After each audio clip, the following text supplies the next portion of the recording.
to the Equity Teacher Leader Podcast. I'm your host, Dr. Rachael Mahmood. In this podcast, we'll dive into the stories, the voices, and the expertise of incredible teacher leaders who are making a difference through the equity work they do in their classrooms and their communities. Welcome to another episode of Equity Teacher Leader. I am super psyched today because I have Ashley Cannon on the podcast with me. Ashley, we met at Teach Plus, but we kind of met before that because I was working on some curriculum writing and I reached out to Ashley and I was looking to put together an interfaith, intercultural group of educators to work on a project. And we got connected through a common friend.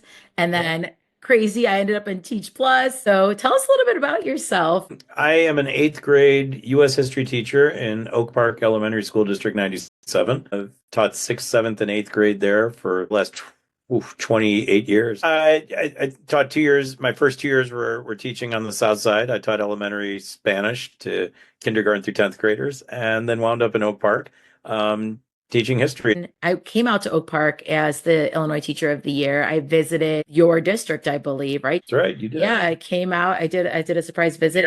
I did some work with Oak Park River Forest High School as a consultant last year. What a beautiful community. And you grew up there, right?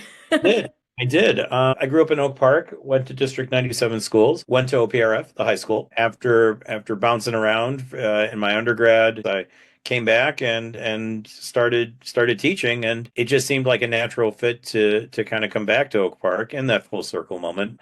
I think a place like Oak Park is sort of a little chemistry lab where you get these elements of intense wealth, intense poverty. The community is very, very big on what diversity is. And I think it's interesting to see that community struggle with what diversity is and what equity is. And for so long, I think maybe the terms have been used in an interchangeable way.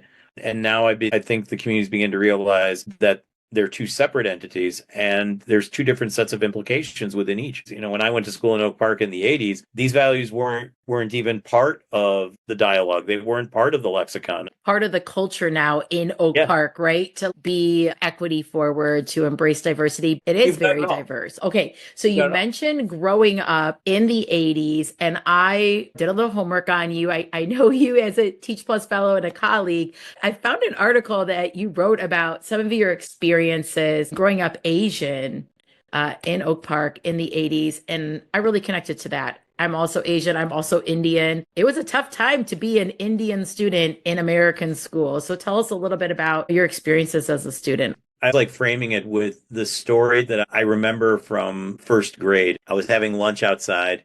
They had this wall that was used to line kids up. And I was having my lunch, this blue Popeye lunchbox. And I was sitting on this like little slab, eating my lunch alone. And a group of like maybe 3 4th graders came up to me, and they were white, and they approached me and they said, "Go back to where you came from, sand N-word." And I remember at the time not really understanding like what was going on. I didn't say anything. They then proceeded to break my lunchbox on the wall. And there were a group of teachers, like 4 teachers, that were standing there talking. And I didn't say anything, but I looked at them and they made eye contact with me and then they just turned away. I remember coming home that day and my mom yelled at me because the lunchbox was broken. Mm-hmm. At the time, I didn't think much of it. And I think growing up in the 80s in a place like Oak Park, where the melting pot of assimilation was sort of how you coped. Mm-hmm. You know, we never projected anything that was other than what the cultural majority assimilation looked like. And so I never really thought about this at all. As a student, it actually entered my frame of reference when I started teaching. And my first day on the South Side, I saw a kid sitting alone eating lunch. And it was like at that moment, and I was 23 when I started teaching. But an experience that happened when I was 7 remained buried in my subconscious. And then when I started teaching and I saw that kid, and the contexts were entirely different, but that concept of seeing someone alone, I didn't really know much about teaching as a first-year teacher, but I knew that. Like what I experienced as a first grader, that shouldn't be experienced by anyone. And so I think that growing up Asian, growing up Indian, growing up Hindu, growing up growing up in a time period where difference was seen as a bad thing, I think that that's part of the reason why I've been so active to make sure that kids that are seen as different in any capacity don't view it as a bad thing. You know Because what? I know that Yeah. for people like you and I, you go along to get along kind of deal. And I'm not sure people back then paid attention to like the deleterious effects that had on your psyche. Now we know better. And I think that's why we have to act better because we do know that. Yeah, and that story, I did read that in the article, really connected with me as well because Right. also growing up as one of very few students of color in my school, in my classrooms, but also the religious minority Oh side of yeah. it is big. And, students used to make fun of me too, like, oh, where's your dot? Why aren't you Oh wearing yeah. your dot? They used to say things like that. And also growing up half Jewish, I heard a lot of anti-Semitic slurs as Oh yeah. well, and it was really really tough. I think you're right. Schools are in essence doing better with like inclusion in the sense of like all these different holidays are being celebrated, right? Like Hindus have Diwali or Of course. Muslims have Eid. Like we're now recognizing that not everybody celebrates the same holidays, but there is still Oh yeah. so much work to be done in that Yeah. case, especially when it comes to respecting like the outward appearance of like how we wear our religion or our ethnicity, the clothes, the food. I still hear a lot of comments, being made in our schools against students and their religious identities and their ethnic identities. I think Um, it's a really good point. I think you're absolutely right. We've done well, but there's still a lot to be done because there has been a lot that's already been done that needs to be undone. And I think what I'm seeing in the last few years, it's not about the celebrations, it's about the understanding and the accommodations, right? They are quick to hang stuff up. They're quick to say, oh, kids are celebrating different things, but then really understanding what those practices look like, how they intersect with school. I'm a huge proponent of do not give homework or makeup work if a student celebrates a religious holiday and they're out of school for that day. And that came to me because I'm raising my children Muslim, and my daughter, on our religious holiday, Eid, she was so stressed Of course. about the list of things she had to make up. An 8-year-old stressing out about a to-do list of all the things she's going to miss from being away from school that she couldn't really enjoy our holiday. And so it just reminds me, well-intentioned teachers, like we want to make that list. You want to make sure they don't get behind when they're missing these activities because of the religious holidays. But we also don't think about the micro messages we're sending students when they return from the religious holidays to find piles of makeup work, right? What can we excuse them out of? What can we just say, you know what? Don't worry about it, right? It's not a big deal. Because those micro messages say your religion or your beliefs interfere with our educational process, and I think that's a really tough one for students I think to valorizing navigate. vulnerability. School as an institution, like most institutions, has never accepted vulnerability. We were able to design school as a place where adults and children could bring their vulnerabilities and valorize them, and honor things that maybe I don't know about your experience, but I'm willing to learn because I know that as much power as this institution might give me, I don't have all of the power to know everything you're going through.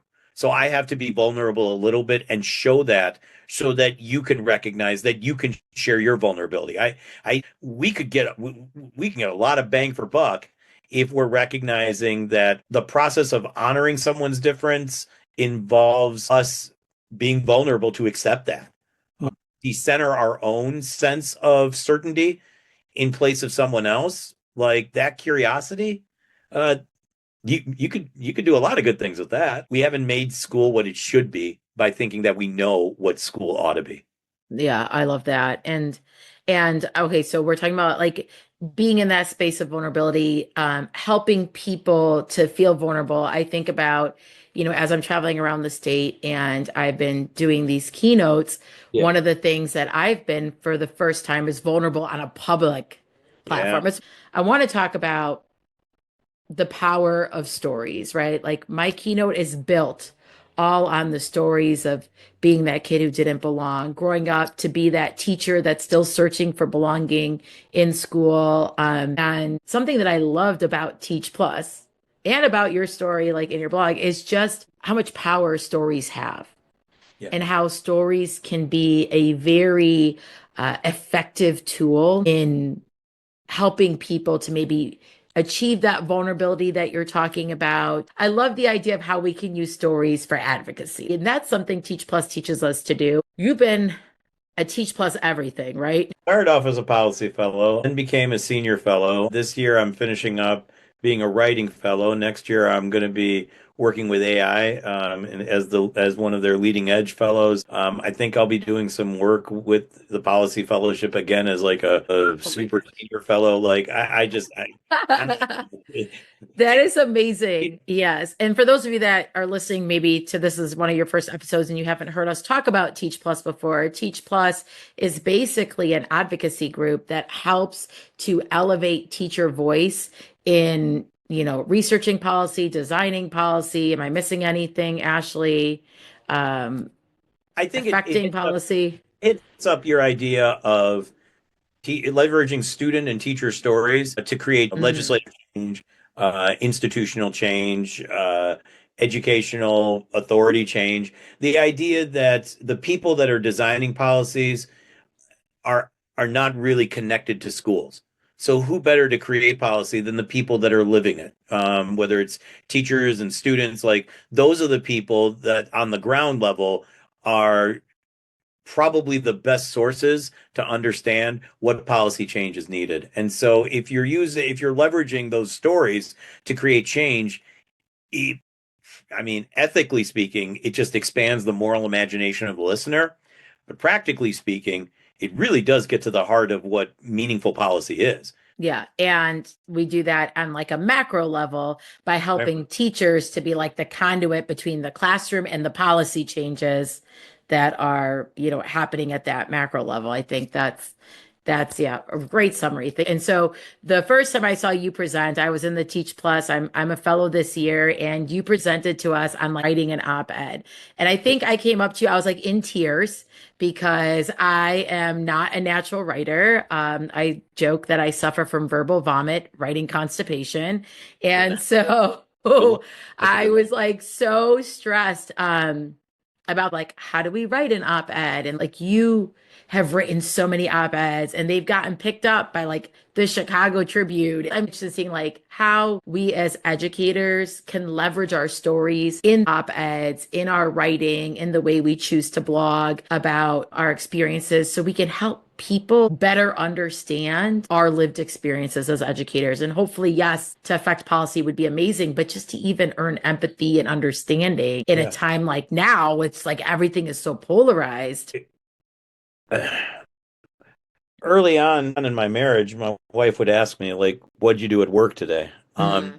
And it seems like the only way I can communicate about what I do at work is by telling stories. The one thing that teachers have an abundance of is stories. Like every single day, there is something that happens that's a story that has to be told. Sometimes those stories are humorous, sometimes they're just wacky, sometimes they're incredibly heavy, sometimes they're uplifting, but there is a story in every single interaction with every student that we have. Like I just it was natural for me to develop stories. Mm. I would tell stories constantly. And as I continued in the career, those stories are how we get people's attention. And I Mhm. recognized that early on as a teacher. You can pull the mind, you can pull the mind with data and everything, but all you have to do is just tell one story and then you've got somebody hooked. I realized that stories can have more than just a relational trust value.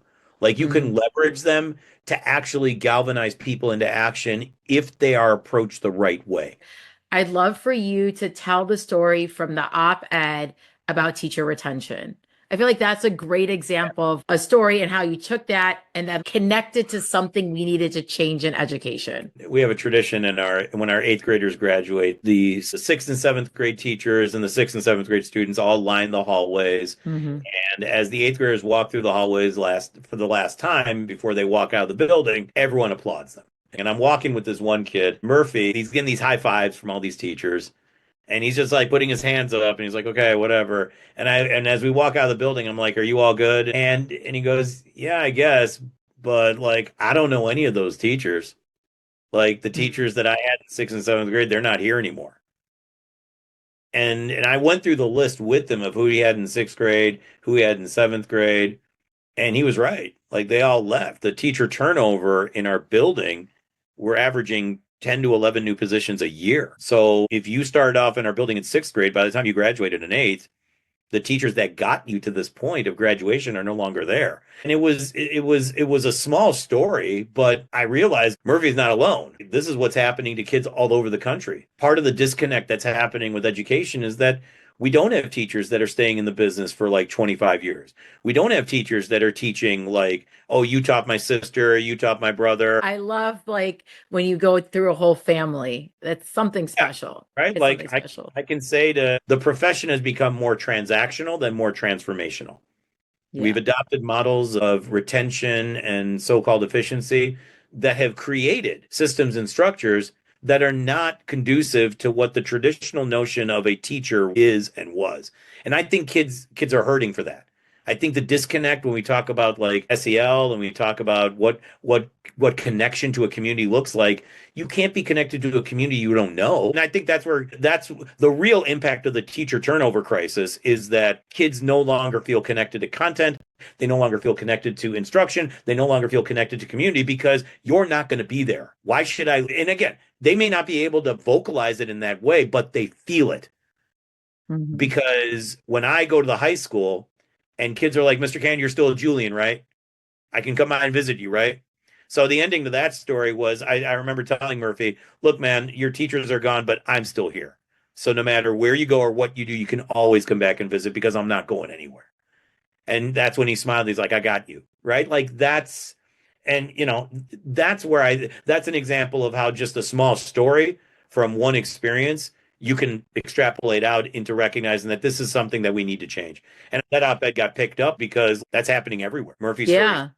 And like literally, it's just so timely, right? Like we can say teacher retention is a problem. Teachers are leaving, the profession at high rates. But like when you actually show a sixth grader to eighth grader who can't find their previous teachers in a building, like that Yeah. illustrates the rate. And we can all connect to that because we all love that feeling of going back and seeing our teachers. And so I loved how you used that story to humanize the teacher retention crisis. And I think that it connects with people. I'm thinking about all the stories that I've collected in the 20 years that I've been a teacher too. Right. How do you figure out which stories are the stories that you're going to tell? How does that process even start? I guess you can say.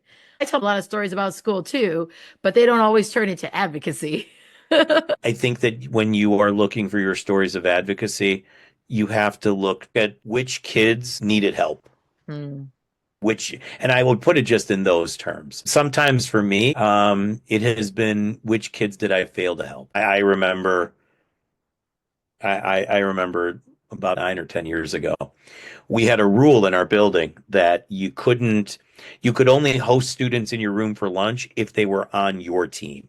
And I remember like, I was very big on the rules. I held up that rule really well. And I mm, remember some of my kids and my advisor were like, hey, Mr. Can, I got this friend over at 8-3. I really think you need to talk to her. Like, just maybe she can come in for lunch. No, no, no, we can't do that because we have the rules and you got to follow the rules.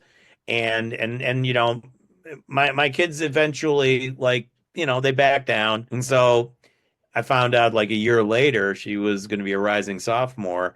um that summer she took her own life. I remember distinctly that following the rules sometimes, if it comes at the cost of a student's health, and again, I don't know what I could have done, but I know that I upheld the rules when young people told me somebody was hurting, mm. and I messed up.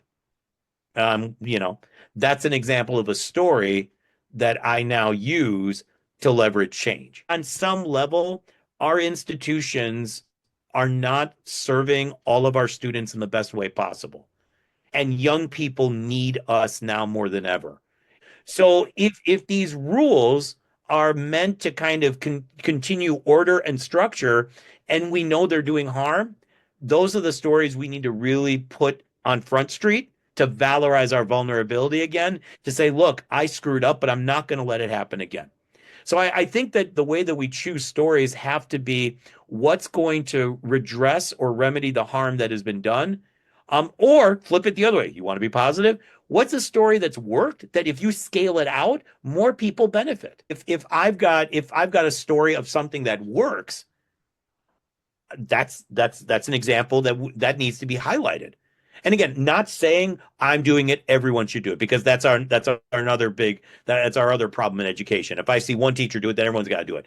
But it's the idea of this is something that I know is serving the needs of my kids.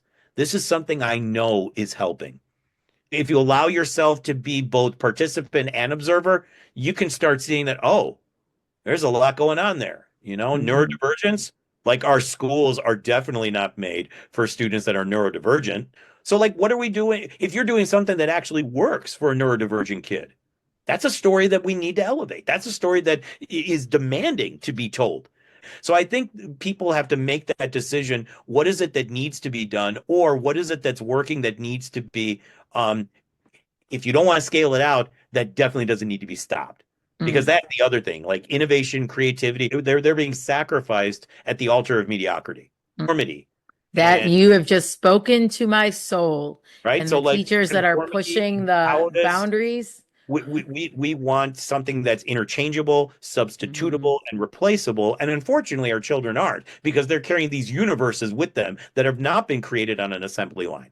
So when we actually start bringing the artistry back into teaching, your stories are your art, as opposed to a reductive science, or as opposed to something that, I'm giving you a binder and anyone can do it. If we bring back that artistry of teaching, I think that's where, and every artist has a story. You're getting a little philosophical now, but in for a penny, in for a pound. What else are you going to do? Go big or love it. go No, I love it. And all that it definitely speaks to my heart. I want to talk about like these stories that we are collecting from students about the injustice that they face, the successes that we've had with them, Right. the harm that has been done that we need to remedy.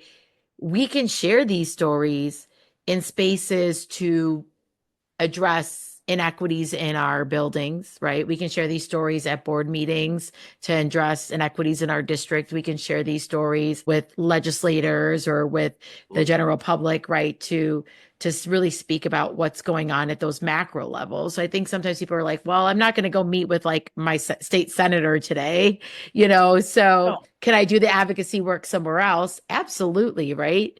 I think advocacy work can be done with the teacher next door. Yeah.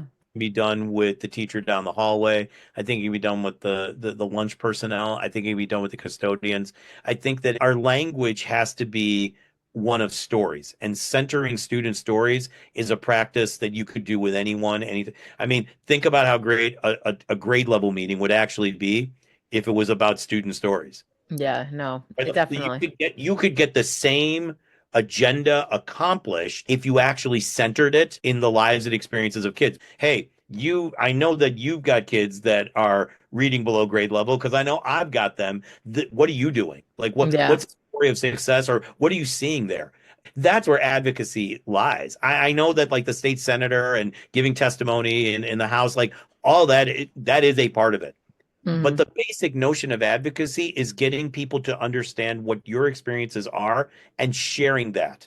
Whether that leads to some type of change, whether it leads to collaboration, whether it leads to solidarity, whether it leads to a greater culture. That's what advocacy is. It changes the landscape.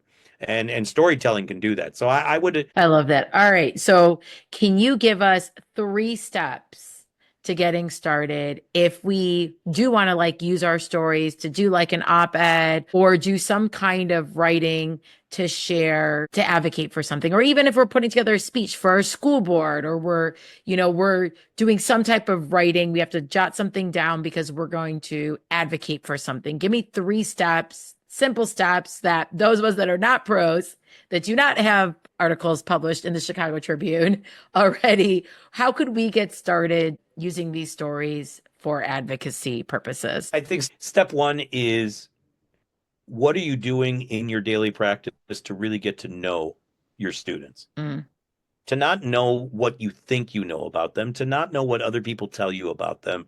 What are you doing in your daily practice to create the space for conversations and, more importantly, listening, And observations, right? So right? like, how do Whole you body observations, how do you put listening. yourself there? So like, in my opinion, one of the first things that has to be done is to create the conditions where the stories can emerge. Mm, If you can't tell stories if you don't know them. You know what the story is because that's how it developed. And if you're hiding behind a learning target, or if you're hiding behind an exit ticket, that story ain't going to emerge.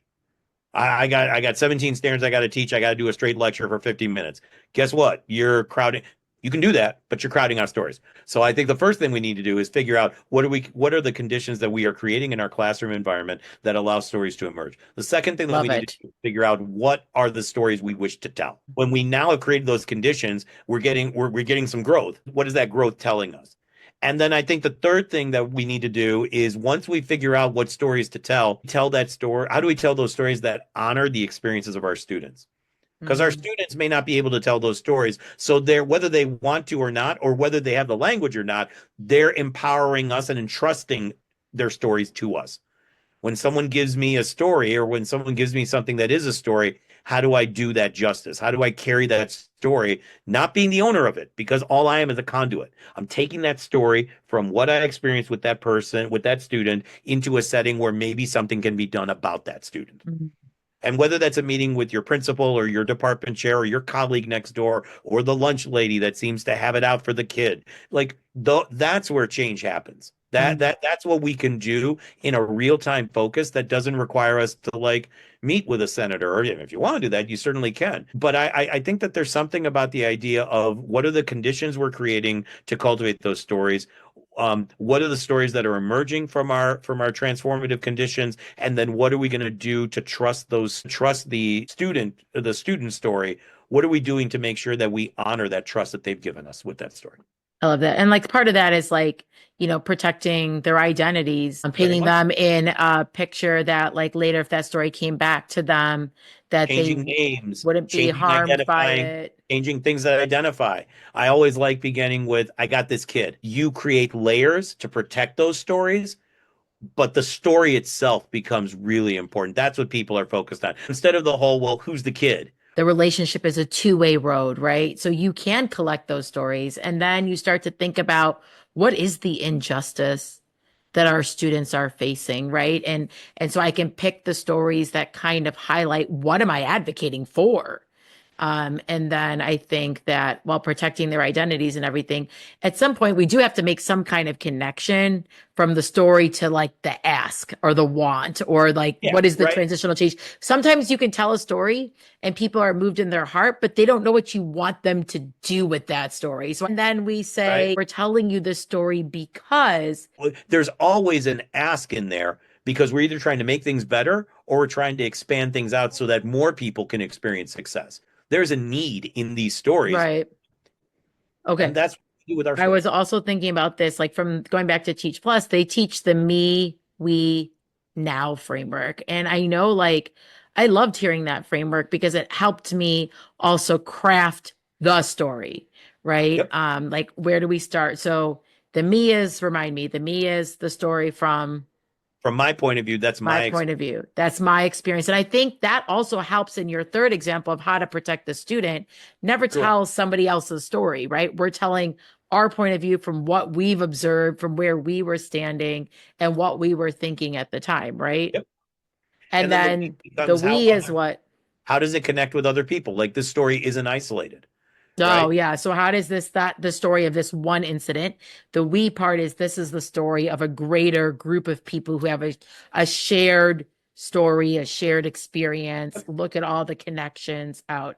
And then the now is What are we going to do to fix this? now, what are we going to do to fix this? Now we know what's going on. We can't claim ignorance anymore. Mm, You mm. know, like, what's happening. So if somebody's like really stuck, like, oh my God, how do I tell this story for advocacy? They could say, here's my experience. Here's what I've observed.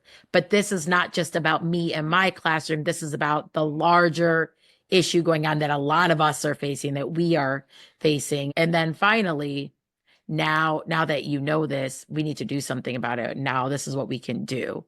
Trying to keep in mind that most of the people that are making decisions, both in our districts and in our buildings and on a state level or district level or community level, most of the people that are making decisions about schooling don't spend their days with children. It's just a logical impossibility. So who better to inform what should be done than the people that are actually spending every single moment with kids? When we recognize that our stories are our power, then the people that are actually have the most amount of power are the people that have access to the most amount of stories.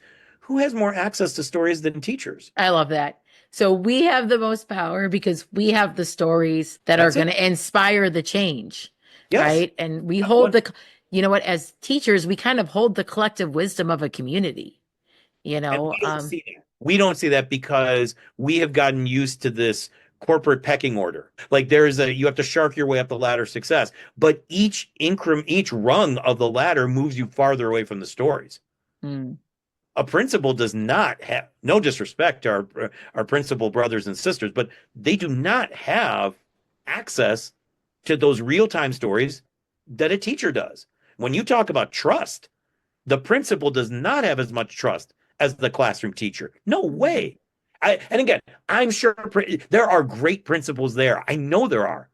But the fact of the matter is, if you are not intimately involved in the day-to-day activities of kids, you won't see that story grow. Teachers are the only ones on the ground. Yeah, it makes sense. All right. You are so inspiring. We could probably talk for like a double episode here, but we're going to wrap it up. It's getting late. I am not on the beach. Okay. So I'm here at home. I know. You're on the beach. I'm on the beach. I got the waves going. Yeah, I'm digging the waves. I'm digging the waves. Like I've been many a meeting just digging the waves. It's quite beautiful. I love it. I'm so lucky to teach in such a tropical place called Oak Park. So I ask every guest this one question. If you could create like a student success playlist, some kind of song or quote or story that inspires you to keep on teaching, what would it be? I love to leave with just a little bit of inspiration. I think a quotation that I would use is often attributed to Marilyn Monroe. Okay, tell us. But sometimes bad things fall apart, so better things can come together. Oh. I think that, obviously who better than her to kind of speak that. But I would also say that I think that there's a lot of things that have fallen apart in education, but there may be an opportunity for better things to come together. And I think that if we onboard students in that process, better things can and will come together. I love that. And honoring the collective wisdom of students. They are the people also there with us in the classrooms every day, observing and understanding all the pieces 100%. And evaluating every moment if they're effective or not. So I absolutely love that. All right. Well, Ashley, it has been a pleasure chatting with you. Thanks, boss. Please. I have no doubt in my mind that you are an equity-focused teacher leader. The way you use the power of their student stories, the way you speak with them, such an asset-based, approach with love, so much unconditional love for your students. Thank you so much. Appreciate it, boss. That's so amazing. Well, thank you for all the equity work you're doing across Illinois. For those of you that have been listening to the podcast, you know that season 1 is all about elevating the amazing educators all across Illinois and all the work that they are doing to bring more equitable outcomes to the educational experiences for our schools. And Ashley's a great example of that. I will drop his op-eds in the show notes because I know you are dying to read those stories. They are so good. And I will also share his information if you want to get in contact with him. And that's all we got today. Thank you so much. Thanks, boss. Take care. It's where I've been and who I am, all the ways I've grown. Blood and the sweat, tears and regret made me hard as stone.